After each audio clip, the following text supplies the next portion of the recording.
Tu as été remplacé, a dit mon mari en faisant emménager sa maîtresse dans notre maison. Elle a jeté ma valise à mes pieds. Fais tes affaires et sors d'ici. J'ai souri. Avec plaisir. J'ai tranquillement pris tout ce qui m'appartenait légalement. Le lendemain matin, elle s'est réveillée en hurlant. Parce que l'homme riche qu'elle avait volé ne possédait en réalité rien d'autre qu'une dette de 580 000 $. Tu as été remplacé. C'est ainsi que mon mari depuis 29 ans m'a présenté la femme qui se tenait à ses côtés dans notre hall d'entrée. Puis elle a laissé tomber une valise vide à mes pieds et a dit « Emballe toutes les camelotes que tu veux et sors. » J'ai regardé Marc. Il a souri. Pendant environ 3 secondes, j'ai honnêtement cru que j'avais mal compris ce qui se passait. C'était un jeudi soir de début octobre, un peu après 18 h. Je venais de rentrer de chez Kroger avec 2 sacs de courses. Un gallon de lait et le poulet rôti que Marc aimait dépecer debout devant le comptoir de la cuisine. Rien dans la journée ne m'avait prévenu que mon mariage était sur le point de se terminer avant le dîner. Je tenais encore mes clés de voiture quand Marc s'est écarté pour la laisser entrer plus loin dans la maison. Elle était plus jeune que moi, peut-être dans la mi-trentaine. Des cheveux noirs bouclés sur une épaule, un manteau de couleur crème. Des bottes hautes qui claquaient sur le parquet que j'avais passé un samedi à choisir 12 ans plus tôt. Elle a regardé autour d'elle comme une acheteuse lors d'une visite libre. C'est en fait plus joli que ce à quoi je m'attendais, a-t-elle dit. Ça m'a fait plus mal que ça n'aurait dû. Non pas parce que je me souciais de savoir si elle aimait ma maison. Mais parce qu'elle l'a dit comme si elle avait tout à fait le droit de la juger. J'ai posé les sacs de courses sur le petit banc près de la porte. Marc, ai-je dit. Qui est-elle? Il a soupiré comme si je ralentissais une réunion. Voici Vanessa. Vanessa m'a fait un petit sourire. Pas amical, plutôt comme si elle avait déjà gagné quelque chose. Marc a mis une main dans sa poche. Puis il a dit très calmement, Vanessa et moi sommes ensemble. Elle emménage. Je l'ai dévisagé. Emménager où? Il avait l'air vraiment irrité. Ici, Patty. J'ai ri une fois, non pas parce que quelque chose était drôle. Parfois, votre corps fait des choses étranges lorsque votre cerveau essaie de rattraper son retard. Tu as amené ta petite amie dans notre maison et tu lui as dit qu'elle emménageait. La mâchoire de Marc s'est crispée. Ne rends pas les choses plus laides qu'elles ne doivent l'être. Vanessa a croisé les bras. Puis elle a jeté un coup d'œil vers le salon. Je lui avais dit que nous aurions dû faire ça différemment. Pendant une demi-seconde, je l'ai presque respectée pour ça. Puis elle a ajouté, mais honnêtement, faire traîner les choses aurait été pire. Cela a mis fin à tout. J'ai de nouveau regardé Marc. Je connaissais cet homme depuis l'âge de 23 ans. Je savais comment il se grattait le côté du nez quand il mentait. Je savais comment il devenait silencieux quand il avait peur. Je savais quelle épaule lui faisait mal quand la pluie arrivait. Et pourtant, debout là, devant moi. Il ressemblait à quelqu'un que j'avais rencontré 5 minutes plus tôt. Il a fait un signe de tête vers Vanessa. Elle sait vraiment comment faire en sorte qu'un homme se sente apprécié. La voilà, la phrase conçue pour blesser. Je l'ai senti atterrir. Pas de manière dramatique comme dans un film. C'était plus petit que ça, plus aigu, comme se couper le doigt sur un morceau de verre brisé. Vanessa a baissé les yeux sur mon pull, puis sur mes baskets. J'avais porté ces chaussures pour aller à l'épicerie parce que mes genoux me faisaient mal toute la semaine. Marc a continué. Tu as arrêté d'agir comme une épouse il y a des années. Patty. Peut-être que cela aurait dû arriver plus tôt. Je n'ai pas répondu parce que soudain, je ne regardais plus Marc à 56 ans. Je me souvenais de Marc à 27 ans. Debout à côté de moi devant notre premier duplex en location à Broadripple. Tenant une boîte à pizza et souriant parce qu'il nous restait exactement 43 $ jusqu'au jour de paie. À l'époque, je pensais que survivre ensemble aux épreuves signifiait quelque chose. Apparemment, cela ne signifiait quelque chose que pour moi. Vanessa s'est dirigée vers les escaliers. Il faudra que le placard soit vidé ce soir. Je me suis retourné. Excusez-moi. Elle a montré la valise près de mes pieds. Prends juste ce dont tu as besoin. Vêtements, articles de toilette. Peu importe. Le reste pourra être géré plus tard. J'ai regardé la valise, puis elle, puis de nouveau Marc. Il ne l'a pas arrêté. C'est à ce moment-là que quelque chose à l'intérieur de moi a changé. Pas guéri, pas endurci, juste changé. J'ai hoché la tête. D'accord. Vanessa a cligné des yeux. Marc a froncé les sourcils. Je pense qu'ils s'attendaient tous les deux à des cris. Peut-être des pleurs. Peut-être que je m'agripperais à la manche de Marc en lui demandant comment il pouvait faire ça. Après presque 30 ans. Au lieu de cela, j'ai pris la valise et je l'ai montée à l'étage. Mes mains tremblaient tellement que j'ai eu du mal à ouvrir le placard de la chambre. Je n'ai pas emballé grand-chose. 2 pantalons, 3 chemises, des sous-vêtements, mes médicaments. Le vieux cardigan gris que je portais quand la climatisation de l'hôtel devenait trop froide. Puis j'ai pris mon sac d'ordinateur portable dans le bureau. La boîte à bijoux de ma mère sur l'étagère du haut et un dossier épais du petit coffre-fort ignifuge. Je suis resté dans la chambre quelques secondes avant de partir. La pièce était exactement la même. Le lit fait, les lunettes de lecture de Marc sur la table de chevet. Mes pantoufles près de la commode. Cela me dérangeait que des choses ordinaires puissent être là si calmement alors que ma vie venait de se briser en deux. Quand je suis redescendu, Vanessa était dans ma cuisine en train d'ouvrir les placards. Elle a brandi une de mes vieilles tasses en céramique. Celles-ci peuvent probablement partir. Je l'ai regardée. C'était celle de ma mère. Elle s'est figée pour la première fois. Elle avait l'air embarrassée. Désolé.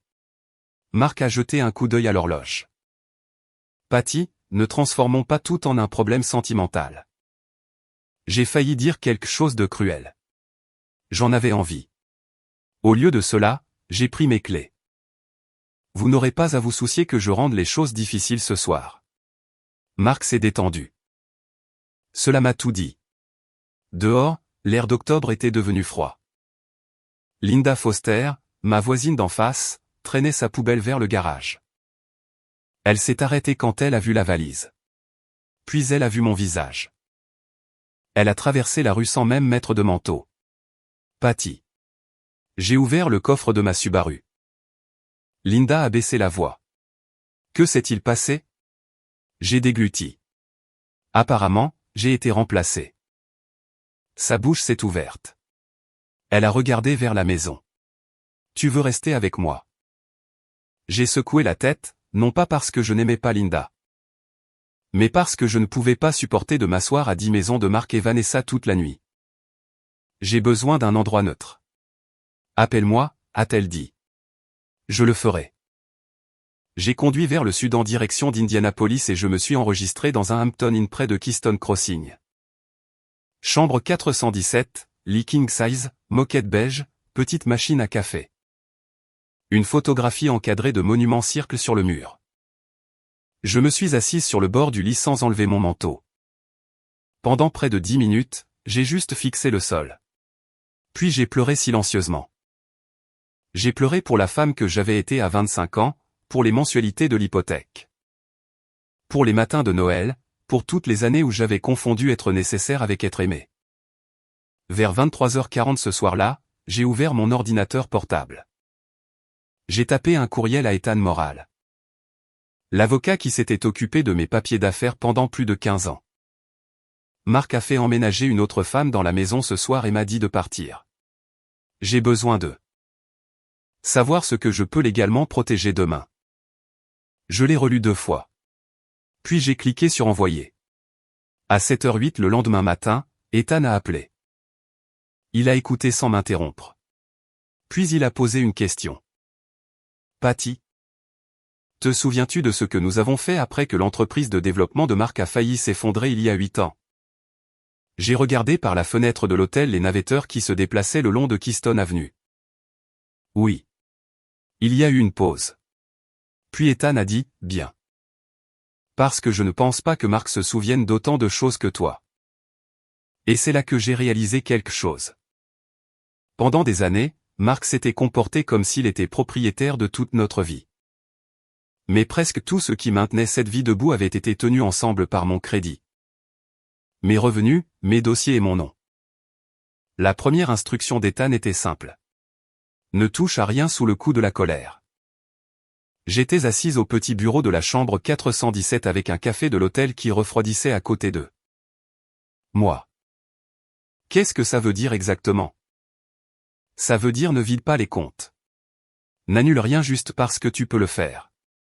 N'envoie pas à Marc un message que tu regretteras plus tard. Et ne présume pas que ton nom sur un actif signifie qu'un juge te le donnera automatiquement. Cette dernière partie m'a sorti du fantasme de vengeance que je ne m'étais même pas rendu compte que je commençais à avoir. Je me suis frotté le front. Alors, qu'est-ce que je fais? Nous documentons. C'est devenu le mot du jour, documenter. À 9 h ce matin-là. J'étais dans le bureau d'Ethan sur Meridian Street avec mon ordinateur portable. Mes déclarations de revenus, des copies d'actes de propriété, des dossiers commerciaux. Des relevés d'assurance et 2 bloc-notes jaunes. Ethan avait géré suffisamment de mes problèmes financiers au fil des ans pour que rien ne le choque. Facilement. Pourtant, quand j'ai fini d'expliquer comment Marc avait fait entrer Vanessa dans la maison, il s'est penché en arrière et a enlevé ses lunettes. Il l'a vraiment fait emménager alors que tu vivais encore là? Oui. Et il t'a dit de partir? Oui. Et elle t'a jeté une valise dessus? J'ai hoché la tête. Il m'a dévisagé une seconde. C'est d'une stupidité agressive. J'ai ri. Je ne le voulais pas. C'était la première fois que je riais depuis la veille. Puis Ethan est redevenu sérieux et il a tout examiné pièce par pièce. Mon entreprise de comptabilité était la mienne. Bien qu'elle aurait encore besoin d'une évaluation appropriée car nous étions mariés. L'argent que j'avais hérité de ma mère était resté sur un compte séparé, ce qui a aidé.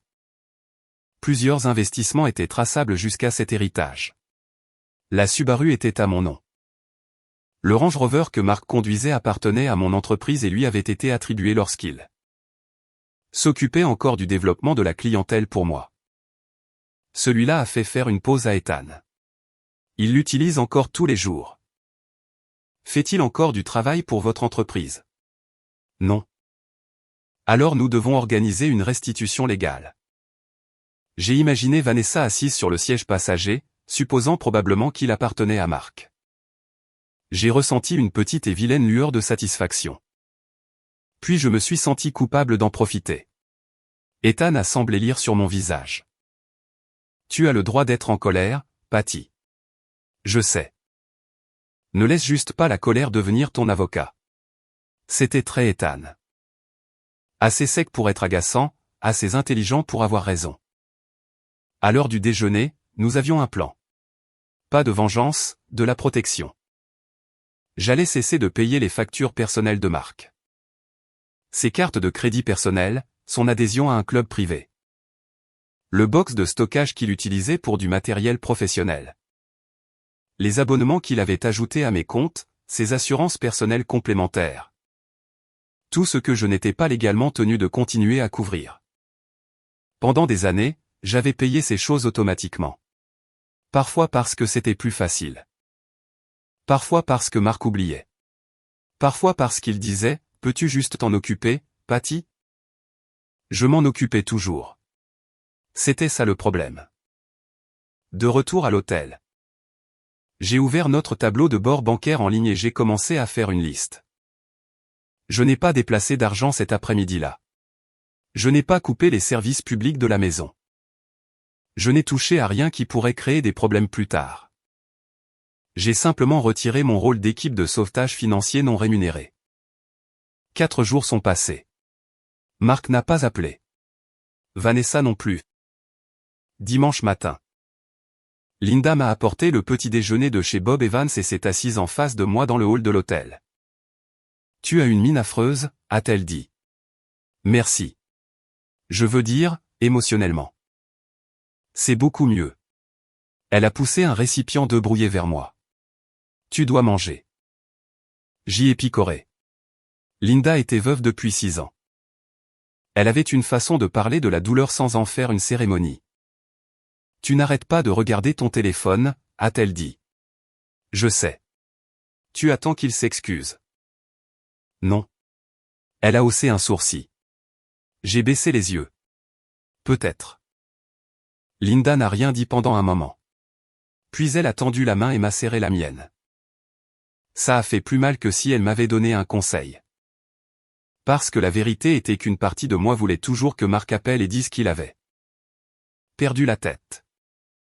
Je voulais qu'il dise que Vanessa était partie, qu'il était désolé. Que 29 ans avait signifié plus qu'une soirée humiliante en octobre.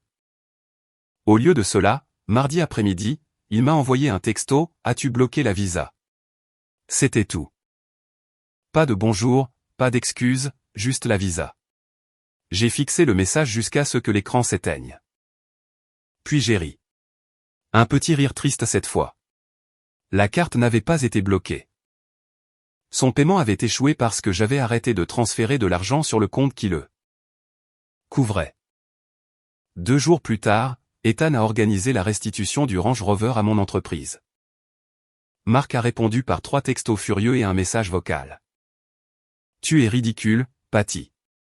Vanessa et moi avons besoin d'un moyen de transport. Vanessa et moi, comme s'ils étaient un ménage maintenant.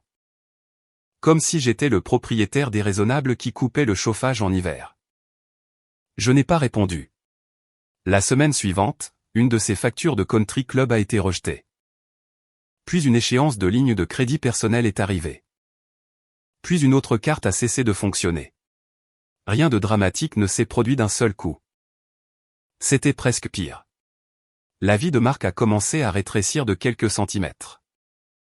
Un avis de retard à la fois.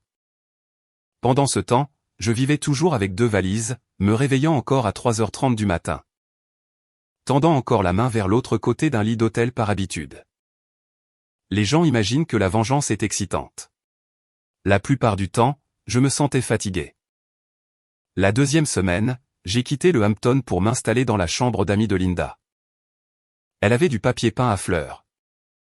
Un ventilateur de plafond qui cliquetait à chaque 3e rotation et un matelas qui avait apparemment survécu à l'administration Reagan. J'y ai mieux dormi qu'à l'hôtel.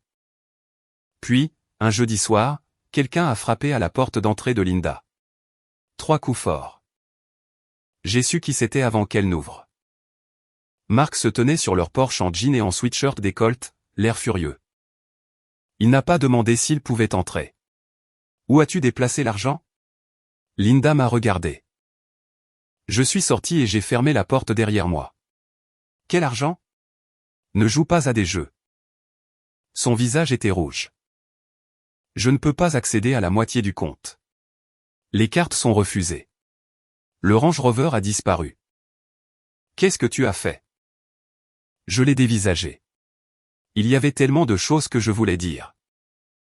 Au lieu de cela, une seule chose est sortie. Tu ne m'as pas demandé une seule fois si j'allais bien. Il a cligné des yeux. Quoi ? Tu n'as pas demandé où je logeais. Tu n'as pas demandé si j'avais ce dont j'avais besoin. Tu n'as même pas demandé si j'étais rentré saine et sauve cette nuit-là. Marc a poussé un soupir frustré. Patty, ne rends pas ça émotionnel. J'ai presque souri.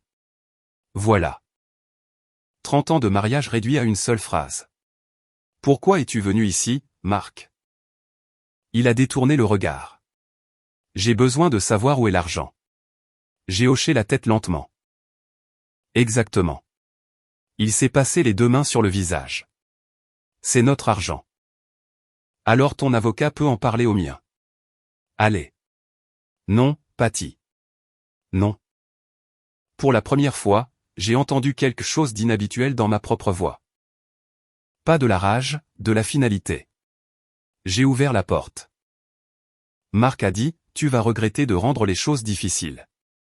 Je me suis retourné. Je pense que j'ai déjà assez regretté pour nous deux. Puis je suis rentré. Mes genoux tremblaient tellement que Linda a dû me donner un verre d'eau. Le lendemain matin, Ethan a appelé à 8h13. Sa voix semblait différente, plus tendue. Patty, nous avons trouvé quelque chose dans l'un des anciens dossiers de développement. Je me suis assise à la table de la cuisine de Linda. Quel genre de quelque chose ? Un prêt d'il y a 7 ans. Il pourrait encore y avoir une connexion de garantie croisée avec l'une d'eux. Vos sociétés à responsabilité limitée. J'ai arrêté de respirer une seconde. C'est grave? Je ne sais pas encore. Cela m'a fait plus peur que n'importe quel chiffre aurait pu le faire. Car pour la première fois depuis que j'avais quitté Marc, il ne s'agissait pas de regarder sa vie s'effondrer. Il y avait une chance qu'il puisse entraîner une partie de la mienne avec lui. J'avais passé la majeure partie de ma vie d'adulte à croire que si je tenais de bons dossiers, payais mes factures à temps et ne signais jamais rien que je n'avais pas lu 2 fois, je pourrais me protéger des désastres financiers. Le vendredi après-midi, je n'en étais plus si sûr. Ethan a étalé les anciens documents de prêt sur sa table de conférence. Voici le problème. Il a tapé sur un paragraphe à mi-chemin de la page 17. Je me suis penché plus près. Garantie croisée. Possiblement. Ça a l'air cher. Ça peut l'être. 7 ans plus tôt, Marc avait emprunté de l'argent pour un petit projet de développement au nord de Westfield. 12 maisons de ville. Rien d'énorme. Du moins, c'est ainsi qu'il l'avait décrit. Ce que je n'avais pas compris, c'est avec quelle agressivité il avait emprunté sur d'autres intérêts commerciaux lorsque le projet a manqué de liquidité. Une ancienne société à responsabilité limitée avait brièvement connecté l'une de mes propriétés commerciales à la structure de prêt. Quelle est l'exposition? Nous sommes encore en train de le déterminer. Au pire, Ethan a hésité. Environ 190 000 $. Je me suis rassise. Pour une fois, je n'avais pas de réponse intelligente. 190 000 $ n'allait pas me mettre à la rue, mais c'était assez pour faire mal. Assez pour retarder ma retraite. Assez pour effacer des années d'épargne minutieuse parce que mon mari avait décidé que la paperasse était quelque chose dont les autres s'occupaient. Ce soir-là, Linda et moi avons transporté 4 boîtes d'archives de mon box de stockage à sa salle à manger. À 67 ans, elle n'aurait pas dû soulever de boîte. À 54 ans, apparemment, moi non plus. À mi-chemin de la deuxième, mon genou gauche a fait un bruit comme si quelqu'un marchait sur du papier bulle. Linda m'a regardé. Ça a l'air cher. Tout a l'air cher cette semaine. Nous avons travaillé jusqu'à près de 2 heures du matin. Ancien relevé de clôture, correspondance bancaire, déclaration de revenus, avenant de prêt. J'avais passé des années à organiser les entreprises des autres. Pourtant, j'étais là, portant des lunettes de lecture sur des yeux fatigués. Cherchant dans mon propre passé un document qui pourrait me sauver. Vers 1h30, Linda est allée se coucher. J'ai continué. À un moment donné, j'ai trouvé une vieille photo glissée dans un dossier. Marc et moi à un match des Colts. Il avait son bras autour de mes épaules. Nous avions l'air heureux. Je l'ai regardé plus longtemps que je n'aurais dû. Puis mon téléphone a vibré. Un texto de Marc. Tu dois régler ça avant de nous détruire tous les deux. J'ai failli jeter le téléphone à travers la pièce. Tous les deux. Il avait fait entrer une autre femme dans notre maison, m'avait mise dehors. Et d'une manière ou d'une autre, j'étais toujours responsable d'empêcher son effondrement. Pendant une minute dangereuse, j'ai envisagé de l'appeler. Peut-être que nous pourrions tout démêler ensemble.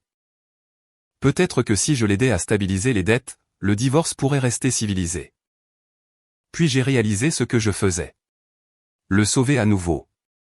J'ai posé le téléphone face contre table. À 2h07 du matin, j'ai trouvé le document. C'était un avenant datant du refinancement de la propriété commerciale par mon entreprise.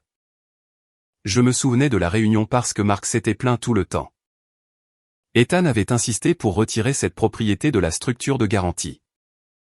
En bas se trouvait la signature du responsable de la banque. J'ai pris une photo et j'ai envoyé un texto à Ethan, désolé pour l'heure. Regarde la page 3. Il a répondu 11 minutes plus tard. Je te déteste. Puis un autre message est apparu. Mais je pense que tu l'as trouvé. J'ai ri si fort. Linda a appelé d'en haut. Tu es vivante? Je crois bien. Alors ris moins fort. Lundi, Ethan l'avait confirmé. La banque avait encore besoin de documents et il y avait des détails à régler. Mais la propriété elle-même semblait protégée. Je me suis assise dans ma voiture après et j'ai pleuré. Non pas parce que j'avais gagné, mais parce que pendant 3 jours, j'avais sincèrement cru que 30 ans de négligence de Marc pourraient s'étendre et prendre quelque chose que j'avais construit sans lui. Le soulagement a duré jusqu'à mercredi. Ethan m'a rappelé à son bureau. Cette fois, il n'y avait qu'un seul dossier sur son bureau. Avant de te montrer ça, a-t-il dit, j'ai besoin que tu ne tires pas de conclusions hâtives. Ce n'est jamais une introduction réconfortante. Il a tourné le document vers moi. C'était une demande de refinancement datant de plusieurs mois. Le nom de Marc y figurait. Le mien aussi. J'ai fixé la signature. Ce n'est pas ma signature. Tu es certaine. Je signe des chèques depuis avant que tu aies des cheveux gris, Ethan. Ce n'est pas ma signature. La section du notaire m'a noué l'estomac. Je n'avais jamais rencontré le notaire mentionné, jamais assisté à cette clôture. Jamais approuvé le refinancement. Que se passe-t-il maintenant? Nous documentons tout correctement. Dossiers originaux, historique électronique. Registre du notaire. Nous n'accusons personne tant que nous ne savons pas exactement ce qui s'est passé. Tu penses que Marc l'a falsifié? Je pense que nous établissons d'abord les faits. C'était la façon d'Ethan de me dire oui sans me le dire. Puis il a ouvert un autre tableur. J'ai aussi terminé l'examen préliminaire de la dette. J'ai regardé le total pendant une seconde. J'ai cru qu'il y avait un zéro en trop. 580 000 approximativement. J'ai regardé à nouveau. Prêts commerciaux non garantis, garantie personnelle, obligations fiscales, ligne de crédit. 2 entreprises immobilières ratées dont j'ignorais presque l'existence. Comment ai-je pu ne pas savoir ça? Ethan a croisé les mains. Tu connaissais les finances du ménage. Tu connaissais les entreprises que tu gérais.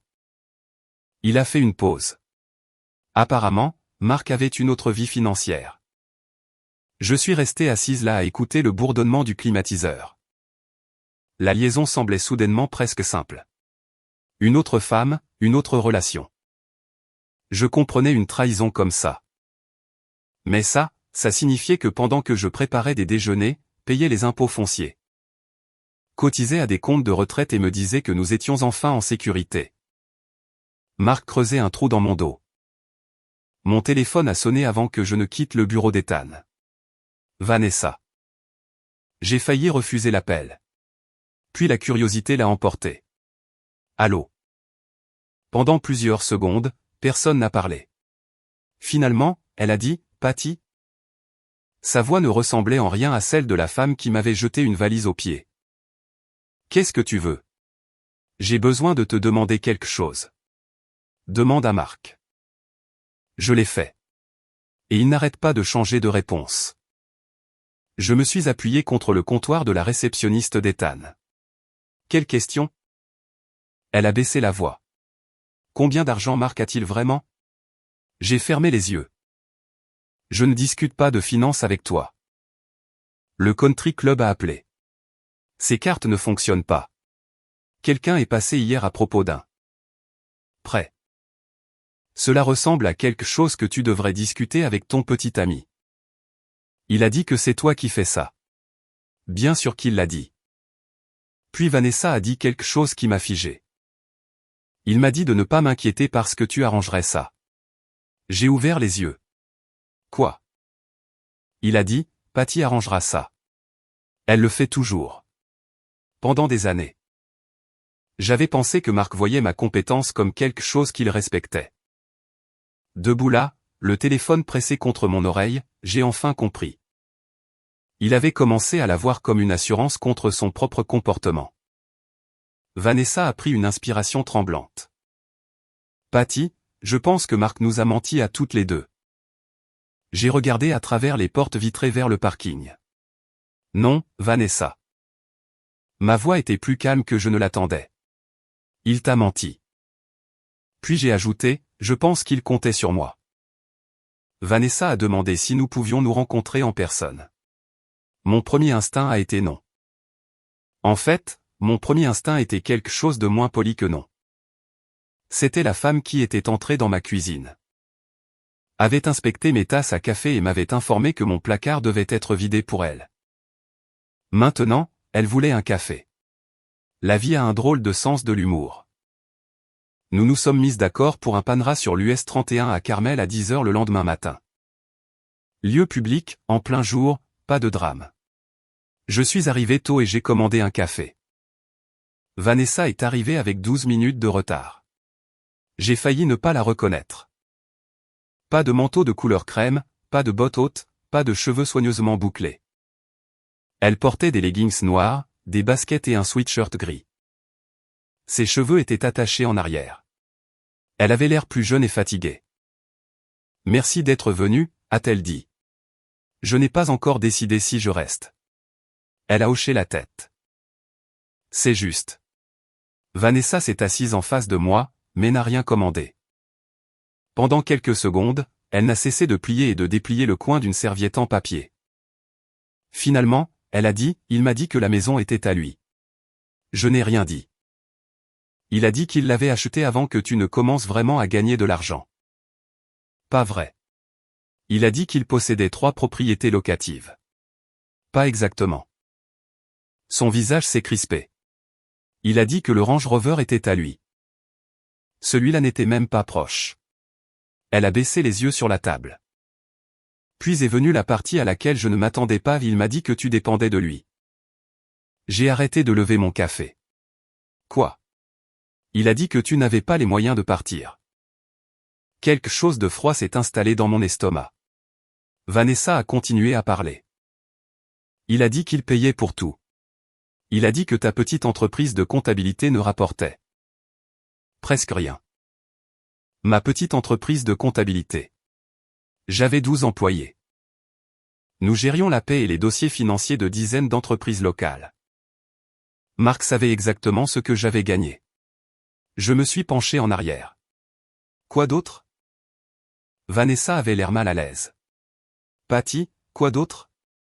Il a dit que tu devenais confuse. Je l'ai dévisagé. Avec l'argent. Celui-là a atterri différemment. Je pouvais tolérer d'être traitée d'ennuyeuse, de vieille, de peu attrayante, de mauvaise épouse. C'était des insultes, mais confuses. Marc savait que ma mère avait développé une démence avant de mourir. Il savait à quel point j'avais été terrifié chaque fois que j'égarais mes clés par la suite. Et il avait utilisé cette peur pour rendre sa liaison raisonnable. Vanessa a dû voir quelque chose changer sur mon visage. Je ne savais pas si je devais croire cette partie. Mais tu y as cru suffisamment. Elle a baissé les yeux. Oui. Au moins, elle n'a pas fait semblant. Je savais qu'il était marié, a-t-elle dit. Je ne vais pas t'insulter en prétendant que je ne le savais pas. Bien. Je pensais que votre mariage était déjà terminé. Ce n'était pas le cas. Je le sais maintenant. J'ai pris une gorgée de café. Il était devenu tiède. Puis Vanessa m'a surprise. Je suis désolé pour la valise. J'ai failli rire. De toutes les choses pour lesquelles elle pouvait s'excuser. La valise? Je me la jouais. Pour qui? Elle n'a pas répondu. Elle n'en avait pas besoin. Marc, bien sûr. Je voulais qu'il voie que je n'étais pas intimidé par toi. Et l'étais-tu? Elle m'a enfin regardé. Oui. Cette réponse était assez honnête pour que je la croie. Je ne lui ai pas pardonné. Pas à ce moment-là. Mais elle a cessé de ressembler à une méchante de dessin animé assise en face de moi. Elle ressemblait à une femme de 35 ans qui avait fait un choix et qui commençait à en comprendre le prix. Combien de dettes, a-t-elle demandé? Demande à Marc. Il ne veut pas me le dire. Alors c'est une information aussi. Elle a hoché la tête lentement. Avant de partir, elle a dit, il n'arrête pas de me dire que tu finiras par te ranger. Je me suis levé et j'ai enfilé mon manteau. Il se dit ça à lui-même depuis 30 ans. 3 semaines plus tard. L'avocat de Marc m'a accusé de démanteler délibérément nos finances pour le punir. La médiation a eu lieu dans une salle de conférence du centre-ville. Marc était assis en face de moi dans un costume bleu marine que je lui avais acheté pour le mariage de notre nièce. Il avait l'air plus vieux, pas ruiné, juste fatigué. Son avocat, un homme nommé Keller, a soutenu que j'avais passé des années à positionner des actifs sous mon contrôle. Ethan ne s'est pas mis sur la défensive. Il a ouvert un classeur. Établissons quand cette restructuration a commencé. Déclaration de revenus, lettre de banque, refus de prêt. Document du projet de développement raté de Marc 8 ans plus tôt. Puis des courriels. L'un d'eux venait de Marc lui-même. Ethan l'a lu à voix haute. Mais tout ce dont tu as besoin au nom de Patty. Je ne comprends rien à ces conneries. Silence. J'ai baissé les yeux parce que j'avais peur de rire. De l'autre côté de la table, même M. Keller semblait agacé par son propre client. Marc s'est penché vers lui. C'était sorti de son contexte. Ethan a haussé un sourcil. Le contexte fait 3 pages. Vous êtes invité à le lire. C'était la version du sarcasme d'Ethan. Puis il a sorti la demande de refinancement. L'ambiance a changé immédiatement. Il a fait glisser une copie sur la table. Monsieur Reynolds, nous vérifions encore l'historique de ce document, donc je ne porte pas d'accusation. Marc l'a regardé. Son visage a perdu ses couleurs. Ethan a continué. Madame Reynolds déclare qu'elle n'a pas signé ceci. Marc n'a rien dit. Savez-vous pourquoi sa signature apparaît ici? Il faudrait que je regarde. Vous êtes en train de le regarder. Marc a jeté un coup d'œil à son avocat. Keller a pris la page. Faisons une pause. Personne n'a protesté. À l'extérieur de la salle de conférence, je me suis assise sur un banc près des ascenseurs. Mes mains étaient froides. Pas triomphantes, froides. Cela avait cessé de ressembler à un litige matrimonial. Marc est passé devant moi sans parler. Vanessa attendait près du hall. Elle s'est levée en le voyant. Que s'est-il passé? Pas ici. Marc, que s'est-il passé? Il a continué à marcher. Vanessa l'a suivi. Puis elle s'est arrêtée et s'est retournée vers moi. Je pouvais voir la réponse commencer à se former sur son visage. La grande maison, le Range Rover, les dîners, la montre, les histoires. Toutes ces choses avaient donné à Marc une apparence de richesse. Mais la richesse n'avait jamais été ce qui maintenait sa vie en place. Quelqu'un d'autre s'en était occupé. Moi. Et maintenant, je ne le faisais plus. À la fin de cette semaine, Vanessa avait quitté la maison de Carmel. Linda m'a appelé après avoir vu un VUS blanc dans l'allée. Elle a des boîtes. J'étais dans le rayon des céréales chez Meyer. Tu espionnes mon mari? Je préfère la veille de quartier. Malgré moi, j'ai souri. Quel genre de boîte? Patty. Quoi? Tu as demandé. J'ai ri. Puis la voix de Linda s'est adoucie. Elle a l'air misérable. Pendant un moment, j'ai ressenti quelque chose d'inattendu.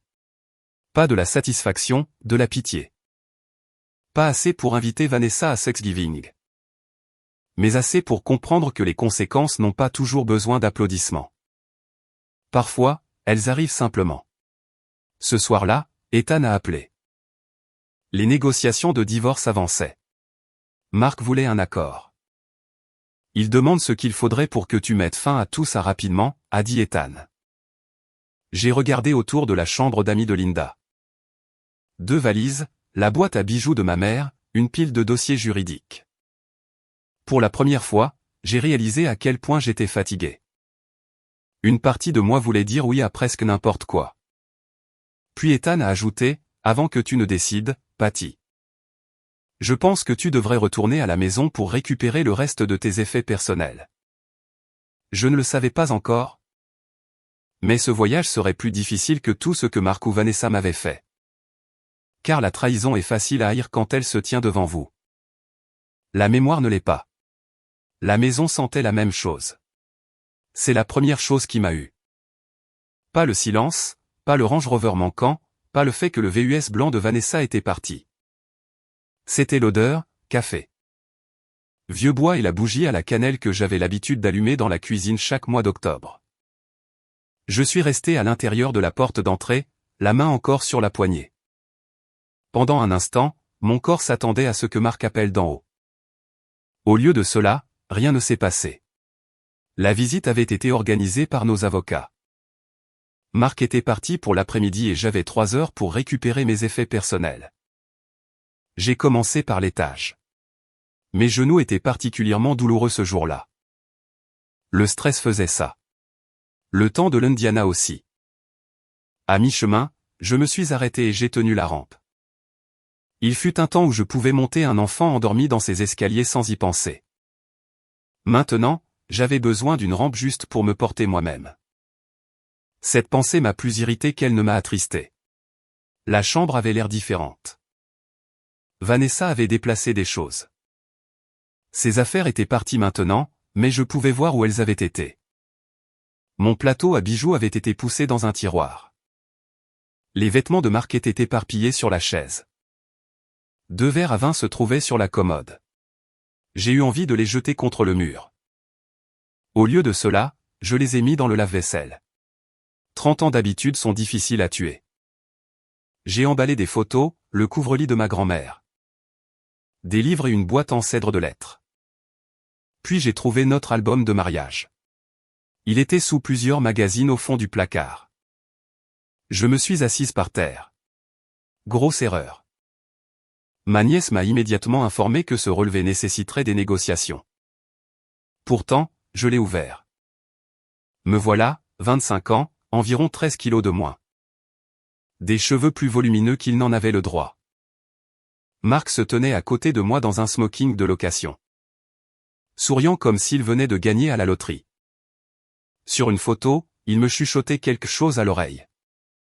Je me suis souvenu de ce qu'il avait dit. Si ce gâteau tombe, on va chez McDonald's. J'ai ri en le voyant. Puis j'ai commencé à pleurer. Pas de jolies larmes. Le genre où votre nez coule et vous devez vous essuyer le visage avec la manche de votre pull Pars. Que les mouchoirs sont en bas. Je ne pleurais pas parce que je voulais que Marc revienne. Cela m'a surprise. Je pleurais pour elle. La femme sur la photo. Elle pensait que l'amour signifiait rester. Elle pensait que le sacrifice méritait la loyauté. Elle pensait que si elle travaillait assez dur, pardonnait assez, organisait assez et portait assez, quelqu'un finirait par remarquer tout ce qu'elle avait fait. Je suis resté assise là pendant près de 20 minutes. Puis mon téléphone a sonné. Linda. Tu vas bien? Comment le savais-tu? Tu es là depuis 2 heures. J'ai trouvé l'album de mariage. Elle est restée silencieuse. Je veux presque lui donner ce qu'il veut, ai-je admis. Qu'est-ce qu'il veut? Un règlement rapide. Moins de disputes. Peut-être que je devrais juste le laisser avoir plus et en finir. Linda a pris une inspiration. Puis elle a dit quelque chose que j'ai noté plus tard parce que je ne voulais pas l'oublier. Être fatigué n'est pas la même chose qu'avoir tort. J'ai de nouveau regardé la photo. Non. Non quoi? Non, ce n'est pas le cas. La conférence de règlement a eu lieu 11 jours plus tard. Il n'y a pas eu de juge dramatique frappant un marteau. Pas de salle d'audience pleine de spectateurs. Les vrais divorces sont généralement moins cinématographiques et plus fluorescents. Salle de conférence, bloc-notes, mauvais café, chiffres. Marc voulait la maison de Carmel. Cela m'a surprise. Je pensais qu'il voulait de l'argent. Apparemment, perdre Vanessa avait changé quelque chose. Peut-être que la maison était le dernier morceau de son ancienne image qu'il pouvait encore s'imaginer garder. Son avocat a soutenu qu'il s'agissait d'un bien matrimonial. Ethan a convenu que le titre de propriété seul ne réglait pas la question. C'était important. Je n'avais pas droit comme par magie à tout parce que la paperasse portait mon nom. Mais la paperasse comptait. L'origine de l'argent aussi. La dette aussi. Mon entreprise aussi. Les dossiers que j'avais tenus pendant des années aussi. Après des heures de négociation, nous sommes parvenus à la structure qui avait finalement du sens. Je garderai la maison. Marc conserverait certains intérêts restants dans ses projets de développement. Je renoncerais à des réclamations sur plusieurs actifs que je ne voulais pas.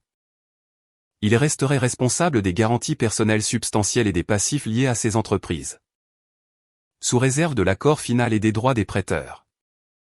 Ces obligations s'élevaient à environ 580 000 $. Non pas parce que je lui ai refilé la dette, mais parce qu'il avait signé pour. Lorsque l'accord a finalement été exposé, Marc a fixé les papiers, puis moi. Tu vas vraiment garder la maison? Oui. Tu n'as même pas besoin d'autant d'espace. J'ai failli rire. Tu y as fait emménager une autre femme. Il a détourné le regard. C'était une erreur. J'ai attendu des excuses. Certaines habitudes ont la vie dure. Aucune n'est venue. Dehors, plus tard, le vent de novembre traversait mon manteau. Vanessa se tenait près des marches. Je ne m'attendais pas à la voir. Marc l'a vue et s'est arrêté. Qu'est-ce que tu fais ici? Je suis venu chercher des choses que tu as laissées à mon appartement. Elle a tendu une petite boîte. Il l'a prise sans la remercier. Puis il s'est dirigé vers le parking. Vanessa est restée. J'aurais dû continuer à marcher. Au lieu de cela, je me suis arrêté. Elle m'a regardé. Je pensais que je prenais ta place. Il ne restait plus beaucoup d'arrogance en elle. J'ai resserré mon manteau autour de moi. Il n'y a jamais eu de place à prendre. Elle a dégluti. Je sais que ce que j'ai fait était mal. Oui. Je pensais vraiment, elle s'est arrêtée. Qu'il était riche. Un petit rire misérable lui a échappé. Ça aussi. J'ai regardé vers le garage où Marc avait disparu. Tu n'as pas volé ma vie, Vanessa. Elle a levé les yeux. Tu as hérité de ses mensonges. Ses yeux se sont remplis de larmes. Je ne l'ai pas prise dans mes bras. Je ne lui ai pas dit que tout allait bien. Ce n'était pas le cas. Mais je ne la détestais plus non plus. C'était mieux que ce à quoi je m'attendais. J'ai atteint ma Subaru juste au moment où Marc a appelé mon nom. Il a traversé le trottoir en se hâtant. Patty. Je me suis retourné. Il se tenait là, tenant la boîte de Vanessa. Pour la première fois depuis toutes les années que je le connaissais. Marc avait l'air vraiment perdu. Qu'est-ce que je suis censé faire maintenant? La question a déclenché un vieux réflexe. Immédiatement, mon esprit s'est mis au travail. Appeler la banque, restructurer la dette, vendre ceci, négocier cela, faire un tableur, arranger ça.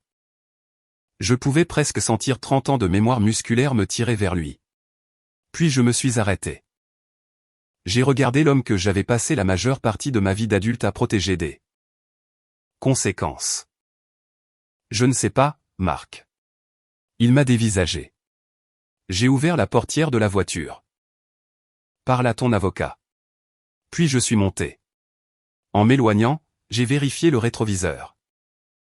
Marc était toujours debout sur les marches du palais de justice. 1 an plus tôt, j'aurais fait demi-tour. 6 mois plus tôt, j'aurais passé un coup de fil. Cet après-midi-là, j'ai continué à conduire.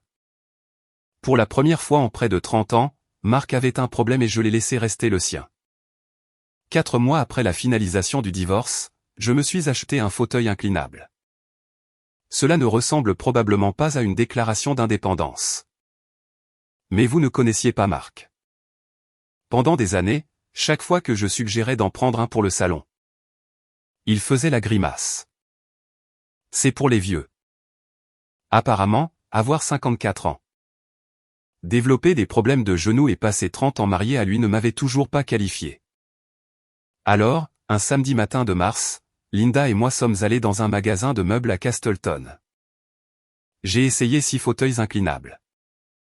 Linda s'est assise dans chacun à côté de moi comme si nous testions des voitures de luxe. Quand j'en ai finalement trouvé un qui soutenait correctement le bas de mon dos, elle a hoché la tête. C'est celui-là. Il est moche. Patty, nous avons dépassé le stade de la souffrance pour l'esthétique. J'ai acheté cette chaise et c'est devenu l'une de mes choses préférées dans la maison. Et oui, je sais comment ça sonne. La maison elle-même a pris plus de temps. quand j'ai emménagé de nouveau, je m'attendais à me sentir victorieuse. Ce ne fut pas le cas. Les pièces étaient trop calmes. Le réfrigérateur semblait ridiculement bruyant la nuit. Pendant presque un mois, j'ai mal dormi. Parfois. Je me réveillais à 4h30 et je tendais la main vers l'autre côté du lit avant de me souvenir qu'il n'y avait personne. D'autres matins. J'entendais une portière de voiture dehors et je pensais instinctivement que Marc était à la maison. La liberté, j'ai appris, n'arrive pas toujours en se sentant comme la liberté. Parfois, elle ressemble à une chaise vide à la table de la cuisine. Alors, j'ai commencé à changer les choses. Rien de dramatique. J'ai acheté un nouveau matelas. J'ai peint l'ancien bureau de Marc d'un crème doux et je l'ai transformé en salle de lecture. J'ai remis les tasses en céramique de ma mère dans le placard de la cuisine. J'ai engagé quelqu'un pour réparer la rampe lâche des marches arrière que Marc avait promis de réparer depuis 6 ans. Puis, le printemps est arrivé. Je suis sorti. Le jardinage avait toujours été mon truc. Pas celui de Marc, pas le nôtre. Le mien. J'ai passé 2 samedis à enlever les feuilles mortes et à arracher les mauvaises herbes. Mes genoux protestaient à chaque fois que je me levais. Le dimanche après-midi. Le bas de mon dos était si raide que je devais marcher dans la cuisine comme quelqu'un de 2 fois mon âge. Linda est venue avec de la limonade. Tu sais que les gens normaux engagent des adolescents pour faire ça. J'aime le faire. Tu marches comme un cow-boy. Rentre chez toi, Linda. Elle s'est assise sur mon porche. J'ai apporté des biscuits. Tu peux rester. C'est ainsi que la plupart de ma guérison s'est produite. Non pas par de grandes révélations, mais par des mardis et des samedis ordinaires. Un café avec Linda, le travail, un bon livre, un dîner tranquille. En apprenant que je pouvais regarder ce que je voulais à la télévision sans que quelqu'un ne s'en plaigne. Puis Walter est arrivé. C'était un golden retriever de 8 ans dans un refuge près de Noblessville. Grisonnant autour du museau, légèrement en surpoids, une oreille pliée différemment de l'autre. La bénévole m'a dit que son ancien propriétaire était entré en maison de retraite. Walter s'est approché, a posé son énorme tête contre ma jambe, et je l'ai compris immédiatement. Linda m'a regardé. Tu le ramènes à la maison. Je n'ai pas encore décidé. Walter s'est assis sur mon pied. Tu as été choisi. 20 minutes plus tard, je remplissais des papiers. Sur le chemin du retour, Walter a bavé sur la moitié de la banquette arrière de ma Subaru. Linda s'est tordue pour le regarder. Tu as déjà passé 30 ans à dresser un mâle têtu. Au moins, celui-ci pourrait t'écouter. J'ai ri si fort que j'ai dû m'arrêter sur un parking de Speedway. C'était la première fois que je riais de Marc sans amertume sous-jacente. J'entendais des choses sur lui de temps en temps. Carmel n'est pas exactement une petite ville. Mais elle est assez petite pour que les nouvelles circulent quand les gens se connaissent depuis des années. Marc a loué un appartement dans le nord-ouest d'Indianapolis. Il a vendu un intérêt restant dans un projet de développement. Son avocat a travaillé avec les prêteurs concernant les dettes. Il n'y a pas eu d'arrestation spectaculaire, pas de milliardaire mystérieux arrivant pour le punir. Pas de juge lui ordonnant de vivre sous un pont. Il a simplement dû faire face aux obligations qu'il avait passé des années à éviter. Cela semblait juste. Vanessa n'est jamais revenue. J'ai entendu dire qu'elle avait déménagé dans un autre complexe d'appartements au centre-ville. Elle m'a envoyé un message environ 2 mois après le divorce. J'ai failli le supprimer. Il disait, « Je suis désolé, pas seulement pour la valise, pour tout. » J'ai fixé l'écran. Puis j'ai tapé, « J'espère que tu as appris quelque chose. » Elle a répondu, « Oui. » C'était la fin de notre relation. Et honnêtement, c'était suffisant. Un matin d'avril. Je me suis assise sur le porche arrière avec un café pendant que Walter ronflait à côté de ma chaise. Ce chien pouvait dormir à travers n'importe quoi, sauf le bruit d'un emballage de fromage. La cour commençait à verdir. J'ai regardé mon reflet dans la fenêtre sombre. Des racines grises apparentes, des rides autour de mes yeux. 11 kilos en trop qui n'allaient pas partir rapidement. Pendant des années, j'avais discrètement traité ces choses comme des preuves. La preuve que peut-être Marc avait cessé de me remarquer parce que j'avais échoué à un test. Je n'étais pas assez jeune, assez mince, assez intéressante.